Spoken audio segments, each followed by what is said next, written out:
ಇನ್ನು ದೀಪಾವಳಿ ಹಬ್ಬದ ಸಂದರ್ಭದಲ್ಲಿ ಸಂಕಷ್ಟಕ್ಕೆ ಸಿಲುಕಿದ್ದಾರೆ ಹೂವು ಬೆಳೆಗಾರರು. ಮಳೆಯಿಂದಾಗಿ ಬೆಳೆ ನಾಶ ಆಗಿದೆ. ಮತ್ತೊಂದು ಕಡೆಗೆ ರೋಗಕ್ಕೆ ತುತ್ತಾಗ್ತಾ ಇದೆ ಹೂಗಳು. ಬೆಳೆ ನಾಶ ಒಂದು ಕಡೆ ಆದ್ರೆ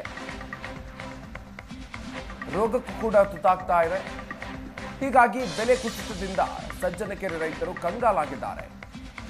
ಕೇಳೋರೇ ಇಲ್ಲ ಅನ್ನುವಂತಹ ಪರಿಸ್ಥಿತಿ ಚಿತ್ರದುರ್ಗದ ಸಜ್ಜನಕೆರೆ ಗ್ರಾಮದ ರೈತರು ಪರಿಸ್ಥಿತಿಯನ್ನು ಎದುರಿಸ್ತಾ ಇದ್ದಾರೆ. ಸಂಕಷ್ಟಕ್ಕೆ ಸಿಲುಕಿದ್ದಾರೆ ಸೇವಂತಿಗೆ ಹಾಗೂ ಚೆಂಡು ಹೂವು ಬೆಳೆದಂಥ ಬೆಳೆಗಾರರು. ಕೊಳೆ ರೋಗಕ್ಕೆ ತುತ್ತಾಗ್ತಾ ಇದೆ ಎಕರೆಗಟ್ಟೆ ಬೆಳೆದಂಥ ಹೂವುಗಳು. ಹೀಗಾಗಿ ದೊಡ್ಡ ಪ್ರಮಾಣದಲ್ಲಿ ನಾಶ ಆಗ್ತಾ ಇದೆ ಸೇವಂತಿಗೆ ಹೂ. ದೀಪಾವಳಿ ಹಬ್ಬದಲ್ಲಿ ಹೂವಿನ ದರ ಹೆಚ್ಚಳಾಗುವಂಥ ನಿರೀಕ್ಷೆಯಲ್ಲಿದ್ದಂತಹ ರೈತರು ಈ ರೀತಿಯಾಗಿ ರೋಗಕ್ಕೆ ತುತ್ತಾಗ್ತಾ ಇರೋದ್ರಿಂದಾಗಿ ಆಘಾತವನ್ನು ಅನುಭವಿಸ್ತಾ ಇದ್ದಾರೆ.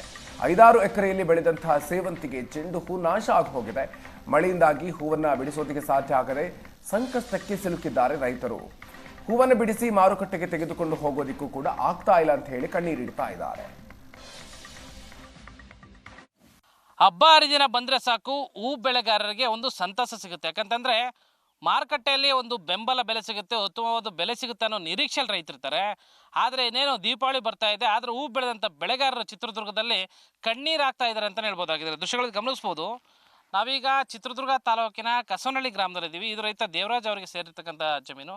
ಈಗಾಗಲೇ ಎಕರೆಗಟ್ಟಲೆ ಹೂವನ್ನು ಬೆಳೆದಿದ್ದಾರೆ. ಆದರೆ ಕಳೆದೊಂದು ವಾರದಿಂದ ಕೂಡ ರೋಗಕ್ಕೆ ತುತ್ತಾಗಿ ಹೂವೆಲ್ಲ ನಾಶವಾಗಿರ್ತಕ್ಕಂಥದ್ದು ದೃಶ್ಯಗಳಲ್ಲಿ ಗಮನಿಸ್ಬೋದು. ಏನಂತಂದರೆ ಹಬ್ಬ ಬಂದಾಗ ಹೂ ಬೆಳೆಗಾರರಿಗೆ ಒಂದೇನೋ ಖುಷಿ ಸಿಗುತ್ತೆ, ಒಂದು ರೇಟ್ ಸಿಗ್ಬೋದು, ಹಾಕಿರ್ತಕ್ಕಂಥ ಬಂಡವಾಳ ಸಿಗುತ್ತೆ ಅನ್ನೋ ಒಂದು ನಂಬಿಕೆಯಲ್ಲಿರ್ತಾರೆ. ಆದರೆ ಈ ಒಂದು ರೈತರು ಈ ಭಾಗದಲ್ಲಿ ಸುಮಾರು 100 ಎಕರೆಯಲ್ಲಿ ಈ ಒಂದು ಹೂವನ್ನು ಬೆಳೀತಾರೆ. ಈ ಭಾಗದ ಪ್ರಮುಖ ಬೆಳೆಗಳಲ್ಲಿ ಹೂ ಕೂಡ ಒಂದಾಗಿದೆ. ರೈತರ ಒಂದು ನಂಬಿಕೆ ಬೆಳೆ ಕೂಡ ಆಗಿದ್ದು. ಆದರೆ ಈ ರೀತಿ ಹಾಳಾಗಿರ್ತಕ್ಕಂಥದ್ದು ಒಂದು ಕಡೆ ಆದರೆ ಇದರಿಂದಾಗಿ ಸಾಕಷ್ಟು ಸಂಕಷ್ಟಕ್ಕೆ ಸಿಲುಕಿದ್ದಾರೆ ರೈತರು. ಮತ್ತೊಂದು ಭಾಗದಲ್ಲಿ ಕೂಡ ನಾವು ದೃಶ್ಯ ಕೂಡ ಗಮನಿಸ್ತೀವಿ. ಮತ್ತೊಂದು ಕಡೆ ಏನಂತಂದ್ರೆ ಈ ಪಕ್ಕದಲ್ಲೂ ಕೂಡ ಇನ್ನೊಂದು ಜಮೀನು ಇದೆ, ಅಲ್ಲೂ ಕೂಡ ಈಗಾಗಲೇ ಹೂವು ಇದೆ, ಚೆನ್ನಾಗಿ ಬೆಳೆದಿದೆ. ಆದರೆ ಕಳೆದೆರಡು ದಿನಗಳಿಂದ ಜಿಟಿ ಮಳೆಯಿಂದಾಗಿ ಹೂವನ್ನು ಕೀಳಕ್ಕಾಗ್ದಲೇ ಒಂದು ರೀತಿ ರೈತರು ಸಂಕಷ್ಟಕ್ಕೆ ಸಿಲುಕಿರ್ತಕ್ಕಂಥದ್ದು. ಒಂದು ಕಡೆ ಹಬ್ಬ ಅಂತ ಖುಷಿ ಪಡಬೇಕು, ಮತ್ತೊಂದು ಕಡೆ ಈಗ ಹಾಕಿರ್ತಕ್ಕಂಥದ್ದು ಹೂವನ್ನು ಕೂಡ ಕೈ ಸಿಗ್ತಿಲ್ಲ, ಬಂಡವಾಳನೂ ಸಿಗ್ತಿಲ್ಲ, ಏನಪ್ಪ ಅಂತ ದುಃಖ ಪಡಬೇಕು ಅಂತಕ್ಕಂಥದ್ದು ರೈತರ ಯಕ್ಷ ಪ್ರಶ್ನೆ ಆಗಿದೆ. ಈಗಿನ ಪರಿಸ್ಥಿತಿ ಹೇಗಿದೆ ಅಂತಕ್ಕಂಥದ್ದನ್ನು ನೇರವಾಗಿ ನಾನು ರೈತರನ್ನ ಕೇಳ್ತಾ ಹೋಗ್ತೀನಿ. ಸರ್, ಈಗ ದೀಪಾವಳಿ ಅಥವಾ ಹಬ್ಬಗಳ ಸಂದರ್ಭದಲ್ಲಿ ಹೂವು ಬಂದರೆ ಒಂದು ಖುಷಿ ಇರುತ್ತೆ. ಈಗ ಹೆಂಗಿದೆ ಹೂ ಪರಿಸ್ಥಿತಿ? ಹೂ ಸಿಗುತ್ತಾ? ಹಬ್ಬದ ಮೇಲೆ ಏನಂತೀರ ಹೇಳ್ತಾರೆ ಸರ್? ಈ ಸರಿ ಸರ್ ಹಬ್ಬ ಅಂತ ಏನೋ ಬಂದಿದೆ, ಹಬ್ಬ ಬಂದರೆ ರೇಟ್ ಇಲ್ಲ ಸರ್. ರೇಟ್ ಇದ್ದರೆ ಏನಾದರೂ ರೋಗ, ಬರೀ ನುಸಿ ರೋಗ ಸರ್. ನುಸಿ ರೋಗ ಬಿದ್ದು ತುಂಬ ಹಾಳಾಗೋಗಿದೆ ಸರ್. ಅದು ಪ್ರತಿಯೊಂದು ರೇಟು ಸರ್. ಔಷಧಿ ಕೂಡ ರೇಟು, ಪ್ರತಿಯೊಂದು ರೇಟ್ ತಂದು ಹೊಡೆದ್ರೆ ಕೂಡ ಔಷಧಿ ನುಸಿ ರೋಗ ಕಂಟ್ರೋಲ್ ಆಗ್ತಾ ಇಲ್ಲ. ಏನು ಮಾಡ್ಬೇಕು ಸರ್? ಪ್ರತಿಯೊಂದೂ ಎಲ್ಲ ಈ ಥರ ಆಗಿಬಿಟ್ಟಿದೆ. ನಮ್ಗೆ ಭಾಳ ತುಂಬ ಕಷ್ಟ ಆಗ್ತಾಯಿದೆ.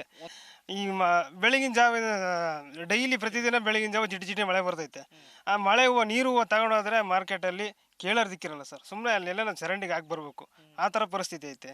ಯಾವ ಅಧಿಕಾರಿಗಳು ಇಲ್ಲಿ ಈ ಕಡೆಗೆ ಬಂದು ಕಣ್ಣೆತ್ತಿ ಕೂಡ ನೋಡ್ತಾ ಇಲ್ಲ. ಕೃಷಿ ತೋಟಗಾರಿಕೆ ಇಲಾಖೆ ಆಗಿರ್ಬೋದು, ಯಾವ ಸಚಿವರು ಇದ್ದಾರೆ, ಸಚಿವರು ಕೂಡ ಈ ಕಡೆ ಯಾರು ಅನ್ನೋದು ನಮಗೆ ಗೊತ್ತಿಲ್ಲ ಸರ್. ಅಷ್ಟರ ಮಟ್ಟಿಗೆ ಈ ಥರ ನಮ್ಮ ಜಿಲ್ಲೆಯಲ್ಲಿ ಬೇಜವಾಬ್ದಾರಿತನ ಜಾಸ್ತಿ ಇದೆ ಸರ್ ಅಧಿಕಾರಿಗಳಿಗೆ. ಎಕರೆಗೆ ಎಷ್ಟು ಖರ್ಚಾಗುತ್ತೆ? ಈಗ ಆಗಿರ್ತಕ್ಕಂಥ ಲಾಸ್ ಎಷ್ಟಾಗುತ್ತೆ ನಿಮಗೆ ಅಂತ?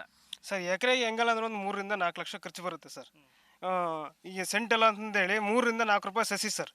ಒಂದು ಎಕರೆಗೆ ಹೆಂಗಲ್ಲ ಅಂದರೆ ಒಂದು 20,000 ಸಸಿ ಆಗಬೇಕು. 20-40,000 ಆಗುತ್ತೆ. ಅದಕ್ಕೆ ಗೊಬ್ಬರ, ಡ್ರಿಪ್ ಟೇಪು, ಕೂಲಿ, ಕಳೆ ಎಲ್ಲ ತೆಗೆದ್ರೆ ಒಂದು 3 ರಿಂದ 4 ಲಕ್ಷ ಖರ್ಚು ಬರುತ್ತೆ ಸರ್. ನಮಗೆ ಅಷ್ಟು ತುಂಬ ಲಾಸ್ ಆಗಿದೆ ಸರ್. ಏನು ಒಂದು ಕೊಯ್ದಿವಿ ಸರ್, ನುಸಿ ರೋಗ ಬಿದ್ದುಬಿಟ್ಟು ಎಲ್ಲ ತುಂಬ ಒಂದು ಕೊಯ್ಲಾಗ ಏನೋ ಒಂದು ನಮಗೆ 30-40 ಸಾವಿರ ದುಡ್ಡಾಗಿದೆ ಸರ್. ಇನ್ನೂ ಹೆಚ್ಚು ಕಮ್ಮಿ 2.5-3 ಲಕ್ಷ ಲಾಸ್ ಆಗಿದೆ. ಬರೀ ಕೂಲಿಯರಿಗೆ ಕೊಡೋಕ್ಕಾಗಿಲ್ಲ ಸರ್, ಅಂಥ ಪರಿಸ್ಥಿತಿ ಬಂದಿದೆ ನಮಗೆ. ಇದಿಷ್ಟು ಹೂ ಬೆಳೆದಂಥ ಬೆಳೆಗಾರರ ನೋವಿನ ಮಾತಾಗಿರ್ತಕ್ಕಂಥದ್ದು. ಕಿರಣ್ ಎಲ್ ತೊಡರ್ನಾಳ್, ಏಷ್ಯಾನೆಟ್ ಸುವರ್ಣ ನ್ಯೂಸ್, ಚಿತ್ರದುರ್ಗ.